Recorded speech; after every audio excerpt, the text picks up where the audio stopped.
This Monday, November 6th, meeting of the Library Commission is now called to order. Let's do the roll call. Lily Worvey here. Monica Parmar here. Julie Shai-Sobel here. Mark Scheer here. Marlene Bumgarner here. Ann Park here. Okay, Pledge of Allegiance. Barbara, you never get to do it. You want to do it? Right. Your hand over your heart. I pledge allegiance to the flag of the United States of America and to the republic for which it stands, one nation, under God, indivisible, with liberty and justice for all. Okay, so approval of the agenda. Is there any motion on that? I so move. Moved I second. and seconded. Anything else? Okay, all those in favor, please say aye. Aye. Any opposed? All right, it's approved. The approval of the minutes from September 18th, 2023. Motion on that, if anybody I can move remember. to approve those minutes. And I second. Moved and seconded. Any additions, changes, corrections, anything? Okay, seeing none, all in favor? Please say Aye. Any opposed? All right, that stands approved. All right, ice cream for all, any motion? No. All right. Announcements and introductions. Let's see, do we have any? Okay, I have an announcement. great. So on behalf of Carolyn, the online Study Buddies tutoring has restarted and we need tutors. Tutors must be in high school and taking at least one AP or honors class. Teens can contact Carolyn for more information via her email on the library website. It's on most Tuesdays from 4 to 5 p.m.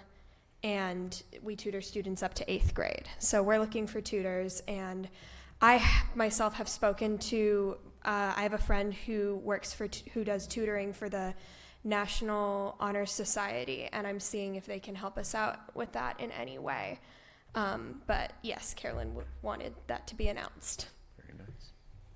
Thank you for that. All right. Can I add something here? You may most Okay, certainly I can. wanted to add that we all had a lot of fun at the 25th anniversary of Yay. the library. Thank you. It was Barbara fun. and everyone put on a great event. It was enjoyed by people of all ages, and it was lovely. Wonderful. We're wearing our shirts. Yes. And I was going to add to that, congratulations to Barbara and to Sarah. It was a lot of work to put that together, but all the work that you guys do every single day for all these years and seeing the photos and all that information was just, it's so inspiring to see where we've come. So thank you so much. We really enjoyed it. I'd like to say thank you to Carolyn Stewart, too, because she ordered the polo shirts, the pins, and had the kids make those big buttons and the bags. So she... Thank I'd like you. to add too, I brought my 13-year-old and, he's pretty much grown up at the library except for during COVID. And he, just loved it and loved hearing the history. And I didn't realize you were there from the beginning, when it wasn't even here at this location. So it was very interesting to learn that. Yeah, thank you. Thank you, Sarah. She used to read everyone from the one book we had. Okay, so any oral communications today? Okay, and we did announcements. So presentations from our library archivist, Brian Rooney. There's a light. Is it on? Am I audible? Okay. Did you push it? It's a pretty small room. I think we'll be fine. Okay. Hello, everyone. Thank you so much for the opportunity to report on the city's historic preservation program. Great strides have been made in the last few years to preserve our history here in Calabasas that goes back to the late 1800s. I have to give a lot of credit to City Librarian Barbara Lockwood and to Councilman James Bazagian, as they both know how important archiving the city's past is. it is by far the best way to know how far a city has come when you track its growth and you preserve its history. It's a really great barometer. And it doesn't cost anything. It's pretty low cost. So but I wanted to point out that in the cart here, this is not Barbara and James in the cart. So even though the slide's up there, that is not them. So credit also goes to the Calabasas Historical Society. While they are currently inactive, for 40 years they gathered many important items, both images and artifacts. One of the treasures in the archive collection is a diary from a Calabasas resident from the 1800s, handwritten, fountain pen, the whole deal. It's wonderful. It needs to be preserved and displayed, and hopefully that'll happen soon. So pretty fabulous stuff they've got. So the big difference now is that the collection is being widely shared where it wasn't being shared before. That's the big difference, is that it all got locked away in a room, but it wasn't really being brought out. So preserving is one thing, but sharing and educating is another thing entirely. So the biggest educational initiative so far is the website I created called the Calabasas Historical Project. On it, I've posted 200 images and counting of historical Calabasas, with more to come. It is now available globally, of course, since it is online. It serves as an excellent calling card for city history. Our two neighboring cities, Agoura Hills and Westlake Village, have nothing even close to this, and I've even called those libraries to see if they have anything, and they don't. So it's something for the city to be proud of, no question. Another ongoing function is creating high-resolution archival scans of the entire collection. Over 2,000 scans of photos, brochures, newspapers, drawings, and more have been done so far, again with more to come. All that had been done previously were very small scans that were, such as Pioneer, that were very small scans. What I have done is I have divided all the scans up into easily found categories. Instead of having to look for stuff, you can now go to the Pioneers family file. You can go directly to the cultural file. You can go directly to Calabasas Road file and see all the images now in one place, which is really great. So it makes finding stuff much faster. And for somebody who does not know the Dewey Decimal System, this is what I do. So, okay, a nice acquisition about 18 months ago was a very nice map cabinet with 400 historical maps donated to us. The maps and cabinet were in the LA office of Sunset Magazine for many years and came to the library from there. These maps are from the U.S. Geological Survey, and they are all Central and Southern California, from Yosemite down to San Diego. A complete list of all the maps is posted on the historical website at this time so that anyone can access all this stuff. And I make sure that on that page, I make sure that everyone knows if they see something on there that they want a scan of, I'm more than happy to scan it and email it out to them. It's all about sharing at this point, which is great. So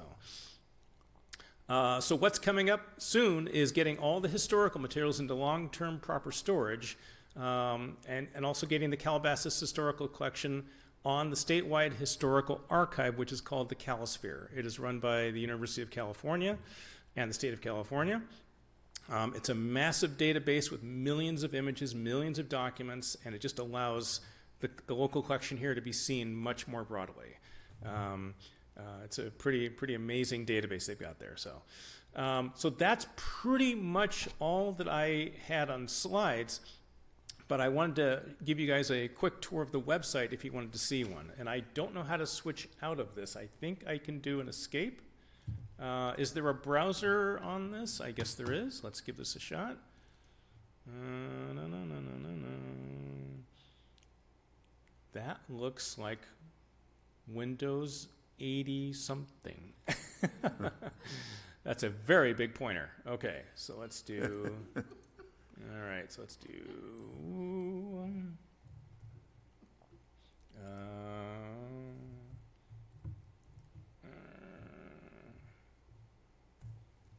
Whoops.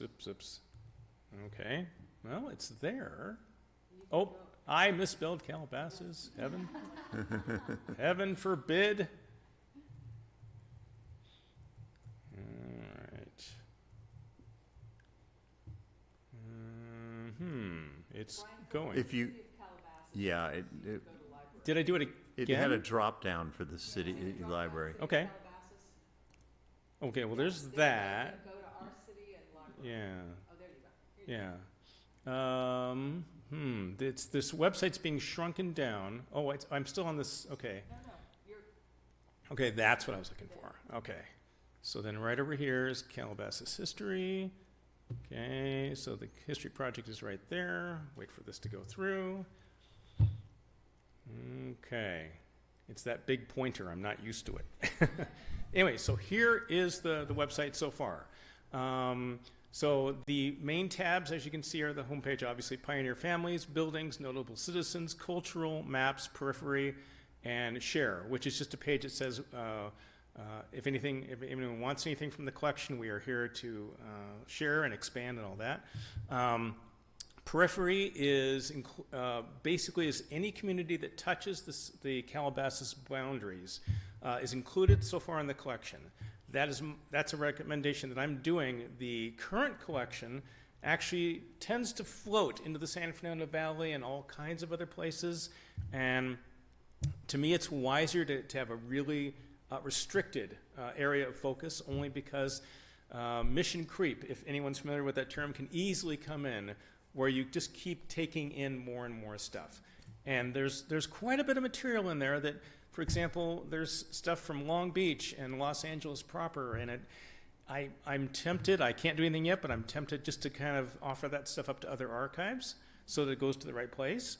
But so the periphery currently covers Agora Hills, it'll cover Woodland Hills, it'll cover Hidden Hills.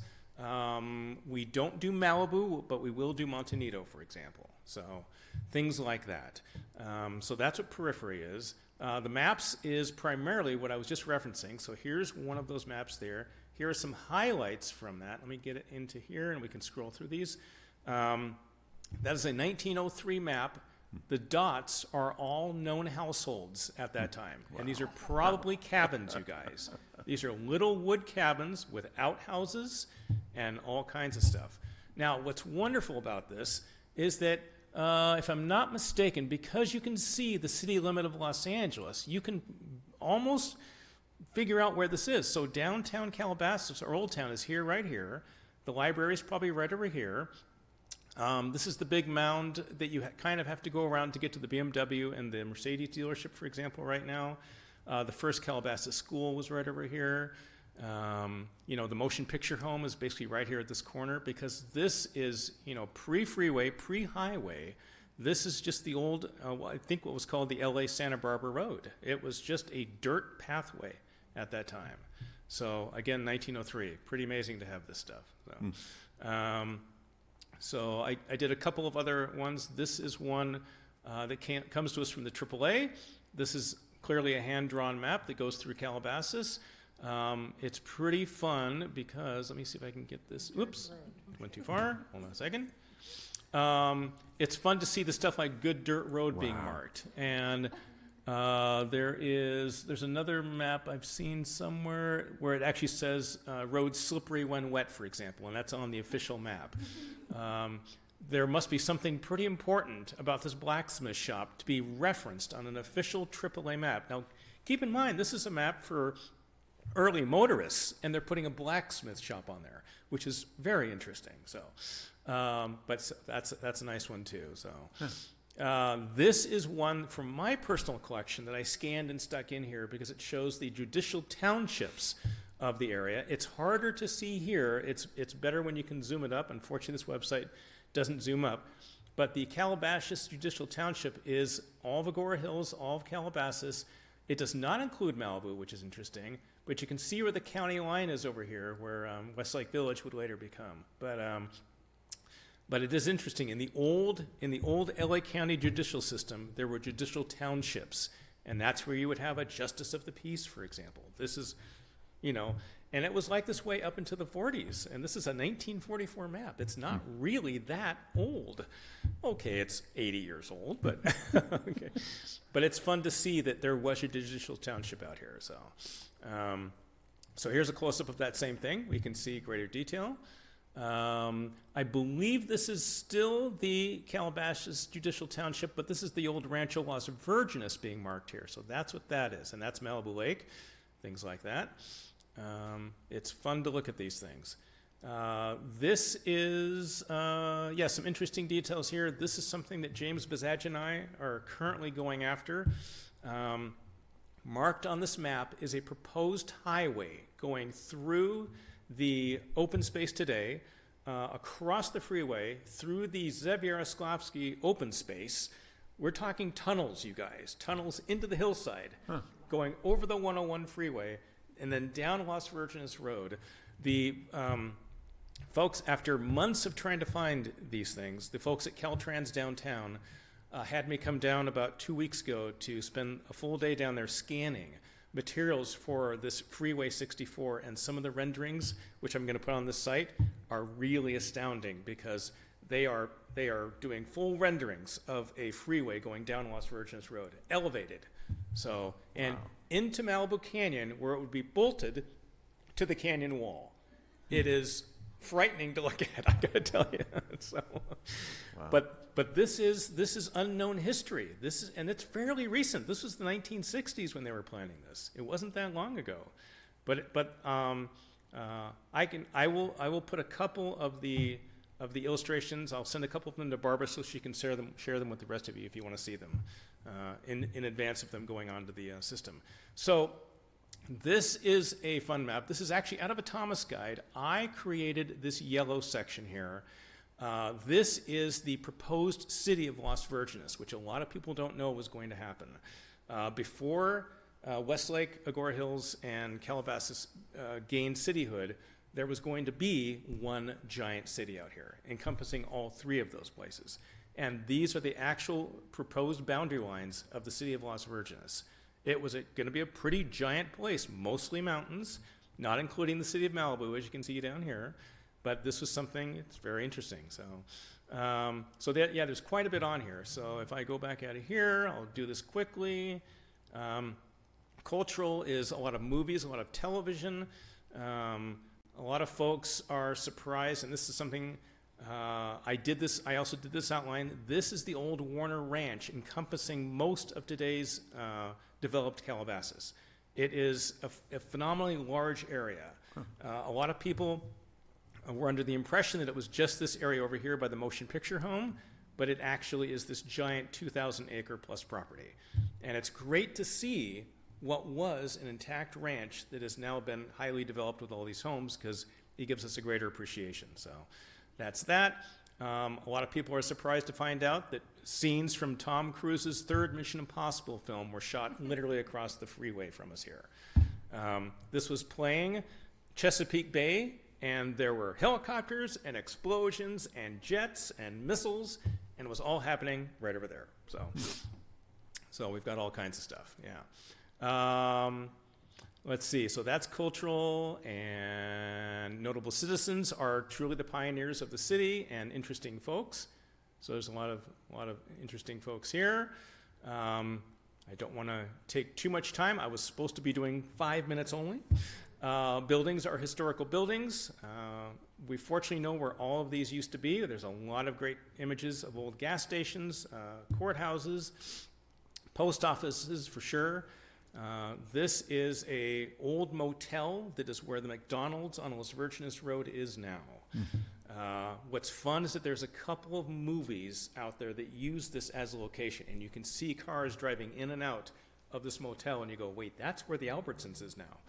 So it's pretty amazing. So there's a lot of amazing material on here, and it just keeps going. And if you let me keep going, I will go for another hour, so I'm going to stop. Okay. So. Bravo. So I actually have a question. Is this in any format, or are you planning in any format to present this to the students of LVUSD? You know, we have all kinds of different history classes that they learn about Los Angeles and California, but I'm sure a lot of the kids would love to learn about the place that they live in. And I was just wondering if there's any sort of like a curricula that you're thinking of. What I'm definitely going to do, I mean, this is the first, and this hardly counts as a PowerPoint. So My plan has been for some time is to create materials that the teachers can actually use themselves if they want to, because it makes it much more convenient for them. They can throw it in at any time that they want to. And I can even make it so that all the notes are buried inside the PowerPoint, so they don't have to memorize anything. All they have to do is look at the slide, look at the notes, and share the information. And because I don't want to I want to make it so easy for them to share, and that's a great way to do that. Yeah, So- no, that would be, I mean, I can just imagine going back to when my kids were in elementary school and learning about the Adobes and Yes. and the history of Malibu and everything. They would definitely love at least one lesson on Calabasas and realize, you know, Absolutely. what our city was about. So yeah, that would be amazing if that's kind of in the future prospects. The challenge, as you know, always is to make local history interesting for young folks. Yes. That's the hard part. So, but Well, I that, think the horses and carriages alone probably would interest a lot of the kids. yeah, yeah. I think it's funny. I mean, anyone who's familiar, like I said, with Las Virgenes Road, when you think about an elevated freeway going down that, it's frightening. And I sent because one of the renderings goes right through all the open land that is today owned by the Las Virgenes Water District. That's where the freeway was going to go, right across through there. And I sent one of the renderings from Caltrans to David Peterson, the general manager of the Water District, and his jaw just fell open. It was like,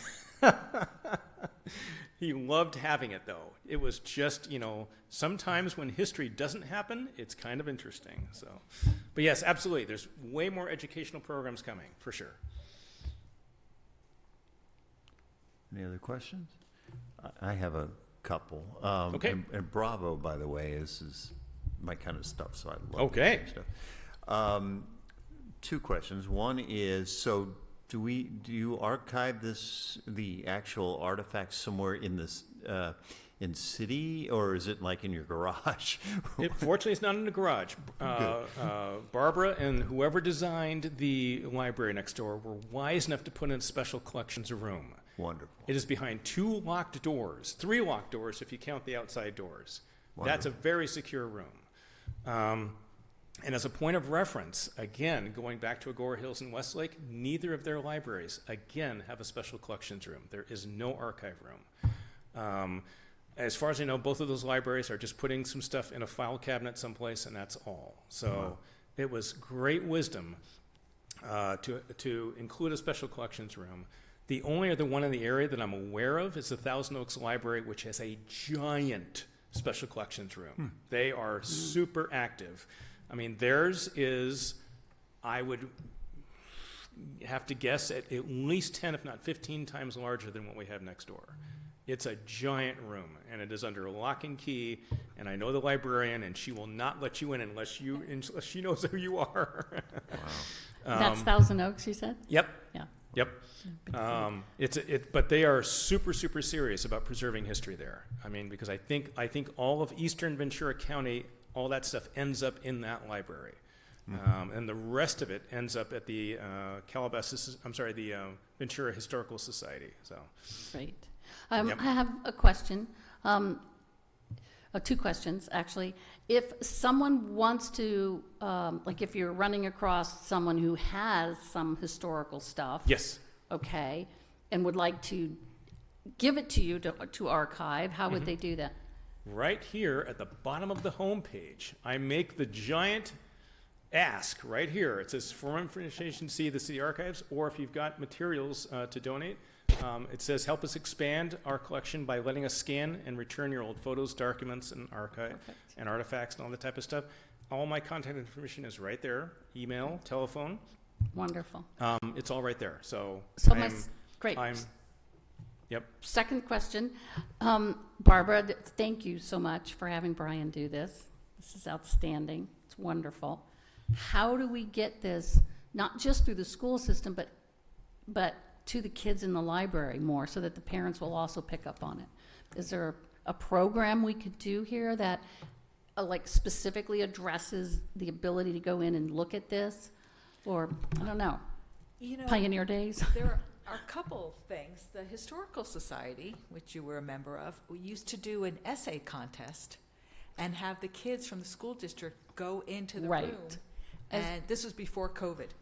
And As soon work- as we get the Historical Society up and running again after COVID, we would love to Yeah. do that again. And that was great.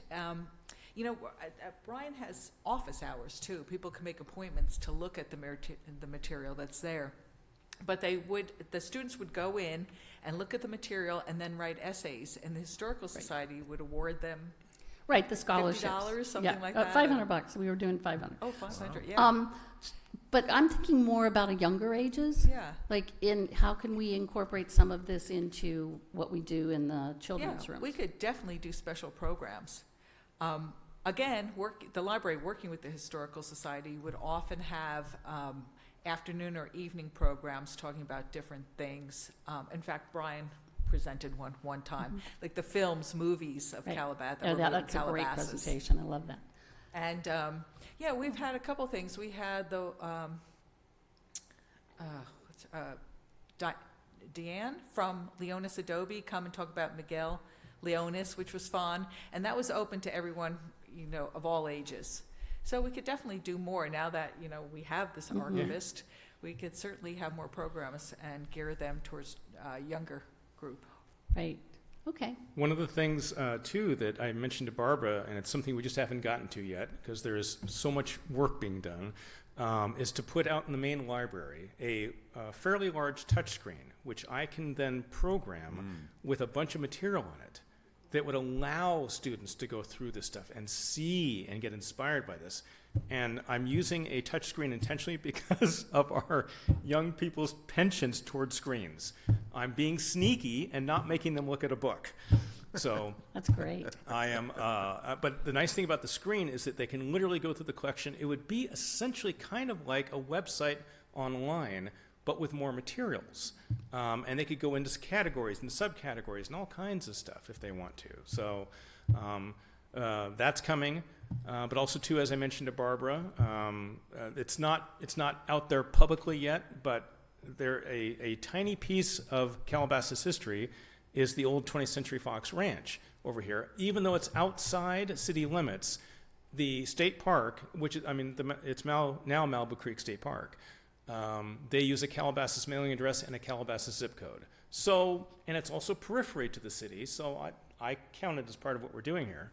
The reason I bring up that property is because after 20 years of me personally researching that property, I have teamed up with the Academy of Motion Picture Arts and Sciences to do a small 30-minute documentary on the kids who grew up on that property.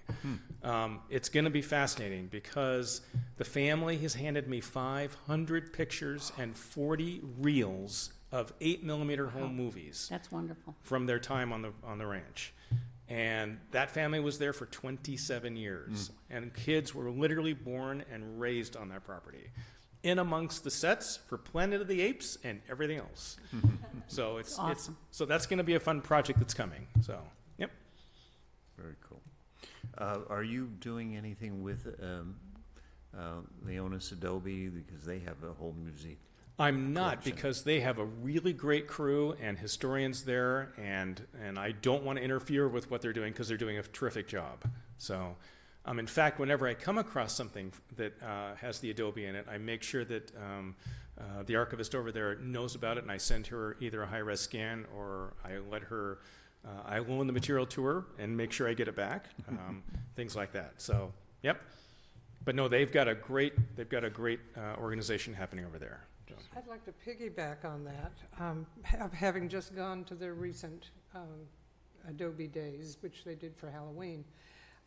My 7-year-old granddaughter was so fascinated by washing things with a roller and washing it with a scrub board and so forth. And my brain is telling me there is a way. I don't know what it is, but it seems like there should be a way to piggyback on the experience that she just had. And find out more about it in some way. I mean, I'm almost suggesting a screen at the event as one of the activities, because they go around and do a lot of activities. And if you were there with your screens and you could show them the houses and the children and the horses, and That would, it just seems like it would make the experience even more three-dimensional. That can easily be done, but to have any screen outside like that does require a special, what's called a daylight screen. Yeah, I'm not suggesting that's the only way to do it. That's just the only one that occurred to me at the moment. But it just seems like it's such a natural mix. Yeah. Between what they're doing and, as you say, they're doing a lot. Yep. They're wonderful people.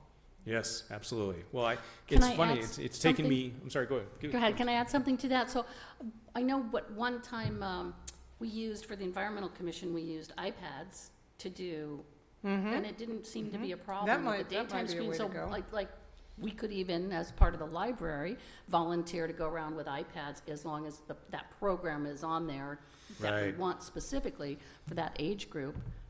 That would be something that, I would definitely, Yeah, I haven't volunteer for I it. haven't tried an iPad outside. I don't think it'll be bright enough for broad daylight, but under shade it might work. right. Yeah. Good. Yeah.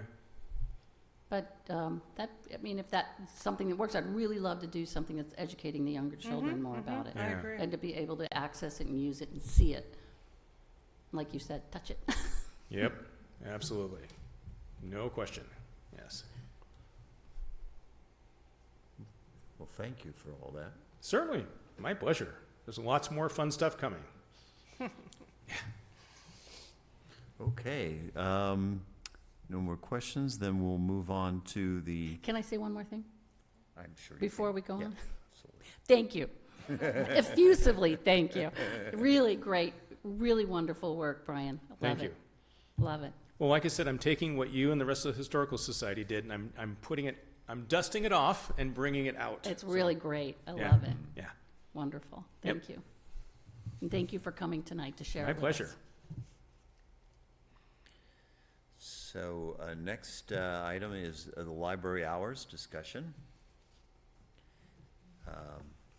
Before I start that, I just want to say thank you too. I love this stuff because I was a history too, yeah. major. So I really like, when It's you, really cool. this will maybe go into our next agenda item. Perhaps we could put a kiosk with the stuff in the senior corner. Yeah, maybe. Certainly. So that might be something Yeah. we could do some look into, see how much that would be. Yeah, there's so many great things we can do. I mean, it's funny, in the room, part of what's been collected over the decades are interviews with longtime Calabasas residents that are on cassette, and they've never been transcribed. There's all this stuff that's sitting there. There's a bunch of VHS tapes that I have no idea what's on them. But who knows? And exactly, there's so much material, and we just have to go through it. So at one point, with Barbara's green light, I will probably spend a whopping $25 on a VCR, people, so that we can see They what's exist on anymore. these tapes. So, yeah. Wow. Okay. Yep. Okay, back to Calabasas Library Thank you. hours. Yes. So before COVID happened, we used to be open Tuesday, Wednesdays, and Thursdays from 11 a.m. to 8 p.m. And then, the building was closed for COVID, and we came back to when we opened the building, and we had lost a lot of staff during COVID. A lot of the clerks who were young went back home to where, they had lived, or, they just, it was hard to recruit people again. So we did open later again, and then 3 staff people, full-time people, got COVID. So we closed the whole library again for a week. And then when we came back, the city had said, we need to have check vaccination status. Do you all remember that, going into this building and to the library? So at that time, we hired a temp, and the temp would only work to 6, because then you had to pay him double time or something. So we had our Tuesday, Wednesday, Thursday hours, 11 a.m. to 6. And we've had that for a while. Now, I've gotten a lot of requests, and from patrons, and President Scheer also asked me to look into it. And we'd like to extend our hours at least until 7 p.m. on those 3 days. It works with the schedule. We're still trying to recruit. We work with a lot of hourly librarians and clerks, and we try and give them 4 hours at a time. So this works for 4 and 4 hours. So we're going to try, starting on January 2nd, to open till 7 p.m., Tuesday, Wednesday, Thursday, see how that goes. And then if we get more hourly staff, we'll try and open again till 8. So this is really just informational. But do you have questions? I don't have any questions, but I do have a comment in that having the hours be open later would especially be helpful for high school students, Yeah. seeing that school does end at 3:30, so we don't always have that much time, and homework needs to be done. Not always the best to do homework at home. Shocking somehow. But yeah, that would be very, very helpful to a lot of high school students. And also people who work. You For know, sure. if they come home at 6, they have an hour to come and get something. Or after dinner, you know, they could come over. Ultimately, if we got more staff, I'd like to be open even more hours. If we do extend the hours to 8 p.m., then would you consider doing like an evening book club a little bit later so that the people that are working could also participate? Yeah. Right now, we have our book club at 5:30, and we stay usually till like 7:30 after the library closes. But this would be nicer. We're also planning on having more adult programs that last until 7. So it'll be 6 to 7. We're doing some art classes and things like that, just some drop-in type things so people be able to use the library.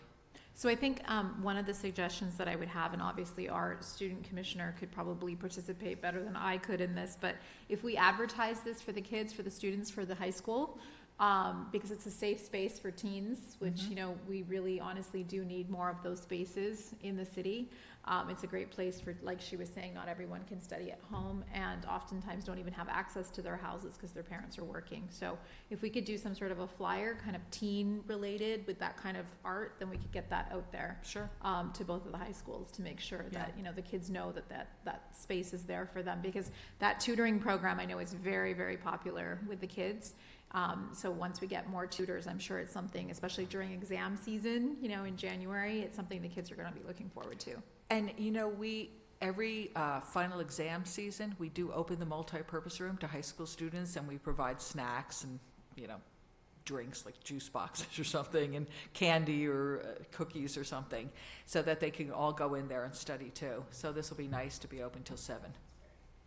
I have a suggestion, but excuse my ignorance. Is there a census taken typically? I mean, you know how many people are coming into the library at all times? We used to actually have a door counter. Yeah. That is broken, but before COVID, when it was still working, we had about 165,000 people per year come into the Wow. library. But I will sometimes go around and count people. Just on Sunday, yesterday, I counted at 4 o'clock in the afternoon. We had 55 people in the library sitting Wonderful. there. Yeah, I love your Sunday hours. Well, what I was going to suggest was that once you institute this, that you'd keep a count so that you can see if it's working. Yeah. You know, if our advertising is working, I would think would be the issue. Years ago, we were open till 9, but nothing good happened after 8. I just want to say. Come on, I used to meet my boyfriend then. But from 8 to 9 in the library, you know, most people will go home at 8. So I don't think we ever want to do that again. And I assume we have money in the budget where we can do this without too much problem. Yeah, what it really is staffing and trying to get staffing and keep staffing. We have people, you know, with hourly workers, they come and go.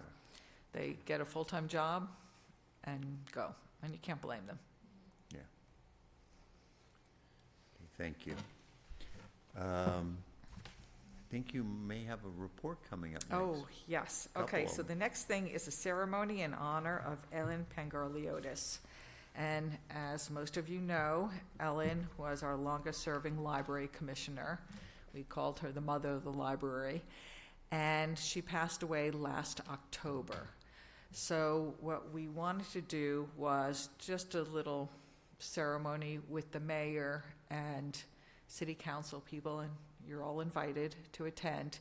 It will be November 8th, which is next Wednesday, from 4 to 5. We chose that time, date and time. This Wednesday. Oh, gosh. I can see going, everyone will come next week. Thank you. This Wednesday, we chose that because it's right before the city council meeting.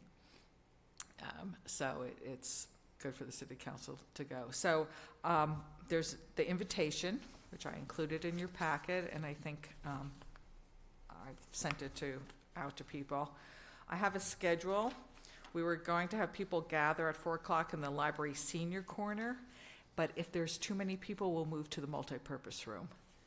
And the mayor will welcome the crowd and introduce the family, Ellen's family.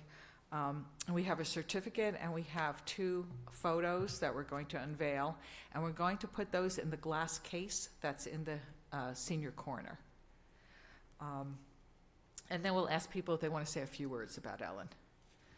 And then we're just going to have some light refreshments, but everything will be over by 5 because city council has to get back and do dinner and get ready for their meeting. So that's that. And just a couple things I wanted to talk about. The calendar of events is included. You can see that. Just some things that we did in October too. We had over 500 participants attend the library's fall session pumpkin patch story times. So those are getting really, really popular. They're in the multi-purpose room now because they're so, I want to say we have 60 to 70 people attend those at each session. And we have 3 a week. The library offered a children's craft program and a movie to celebrate Halloween. It's a lot of fun. And we, as Lily mentioned, we had the Study Buddies and the Writers Club that started up again in October, and Lily does a fabulous job doing that. We had, this is really cool. The California State Library has given residents a wonderful resource. The Alexander Street Audio and Video Performing Arts Collections covers hundreds of genres and a wide range of artistic content from instruction to performance. So now online streaming, you can watch opera, you can watch dance, you can watch plays, and it's all free from from Royal Shakespeare Company, Smithsonian, LA Theater Works, Broadway on Demand, and many more. So the media link is on our website, which is a very cool addition. We also had a workshop from Data Axle Reference Solutions. It was for business. This is also great. You know, you have to pay for a lot of things like Salesforce and Dun & Bradstreet to get business information, but this Data Axle Reference Solutions will help businesses identify new sales prospects, business contacts, create customized business and consumer marketing lists. And it's really not used that much. We pay a lot of money for it, and it's a great resource for people in the business community. And it's free. And speaking of our databases and all that, I just finished our annual report, and some of the stuff that I did, I was going to present it, but I just did it. I sent it in at 4:30 this afternoon. But doing the statistics, I just didn't even realize this. We have more than 1 million ebooks available to our library users. Wow. And, you know, I always just think of the cloud library, but we have Hoopla. And if you can't find an ebook on Cloud Library, look at Hoopla. It's a free service. And we have 85,000 streaming movies that you can watch. And downloadable audios, almost 600,000, which includes e-audios and music. So if you want to like listen to Taylor Swift's new album, you can go onto Hoopla. And you have you don't own it. You can listen to it for 3, 5, or 5 days or a week. So I just thought that was kind of cool when I was looking at all these stats. And I think that's my presentation. Is there any questions? Question? Okay. Thank you, Barbara. All right, so future agenda items.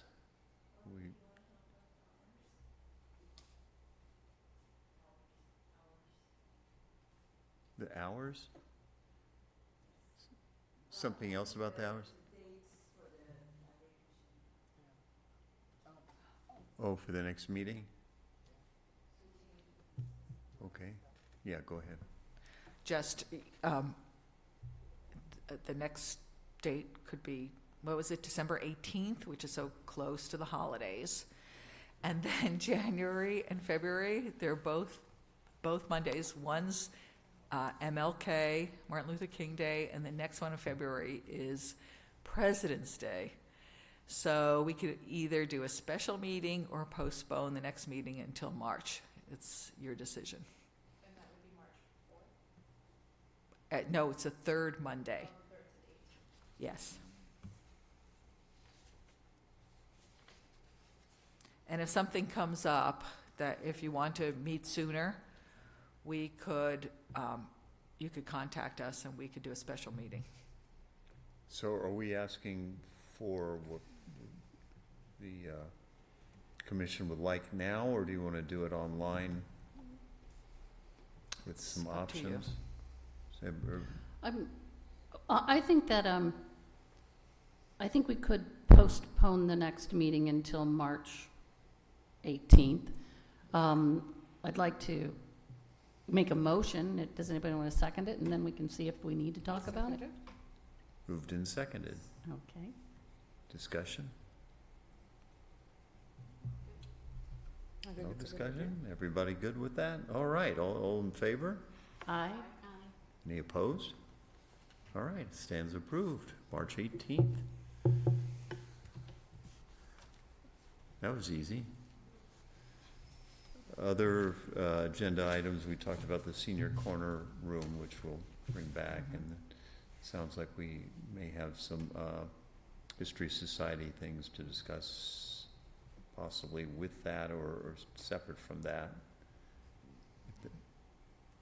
Was there anything specific to that? Could I say, could we maybe make a subcommittee to work on ideas of bringing his and her, like, touchscreen kiosk, iPad ideas out to, how can we get those ideas out or into the library with a touchscreen or a kiosk or iPads out into the community, just to make it more interactive, because it's a wonderful resource, and I'd like to figure out how, maybe a subcommittee could come up with some ideas on how to make that more accessible and used. Okay.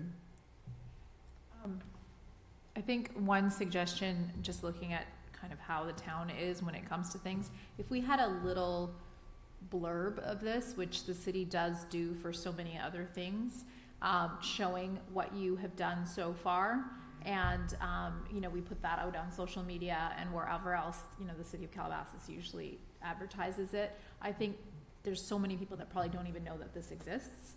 And there's probably a lot of people that would just love to kind of just go on their own computer in their own time and look at it, but they just don't even know. So a little video footage of this could probably really help, and we could definitely share it on different sites. But I could just think off the top of my head how many people would just like to even know, because they talk and they, everyone wonders where Calabasas all of a sudden came from and all of that. So I think just a little, because you've done so much work already, just before we even get into that portion, it's a great way to kind of like more information to come, but this is what we've got so far. Make sure you guys go online and check.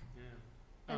Another thing I forgot to mention earlier that is tech interesting and will help draw young people into local history is that I have been a volunteer at Malibu Creek State Park for 23 years now, and myself and another volunteer are trying to bring augmented reality to the MASH set, which will be the first time that we know of that augmented reality is coming to a state or national park. And so what this is, in case you're not familiar with that term, is you're at the old MASH set, you hold up in your phone or your tablet, put on the live camera view, you press a button, and all the tents and buildings of the set are overlaid in digital form on your screen, and you can actually walk around the set and see where things used to be. Now, Imagine that in Old Town over here with the old stores and the post offices and horses going down the street. You know, that's entirely possible. And that would put this city so far ahead of even the city of Los Angeles, for example. I mean, it would be an incredible step forward, you know, into the past. So, but it's a really cool tech way to get young people engaged. And absolutely, I mean, it's got a gee whiz factor for everyone. You know, it really would. To be able to stand there, you know, in front of the Sagebrush Cantina and see what it used to look like 50, 60 years ago. Yeah. You know, things like that. So, Awesome. yeah. Yep. Okay. Do we want to see about forming the committee tonight, or do we want to I bring think this tonight to? would be the best time if we're not Okay. going to meet again until March. Okay. I don't think that really needs a vote, but anybody want to serve on that? I'll do it with you. Okay. Oh, that's cool. Is that Okay. reasonable, right? Okay. Cool. So we have Chairman, Julie, and Monica. Right. Okay. Perfect. Great. Okay. I wanted to make a suggestion that between now and March, each of us goes into the senior corner and sort of sits there for a little while and give it some thought. That's a good idea. Mhm. Okay, any other future agenda items? All right, seeing none, entertain an motion? Something? Yes, I'd like to make a motion to adjourn. We have a motion to, Second that. and seconded. All in favor? Aye. Aye. All right, any opposed? No, okay. Stand adjourned.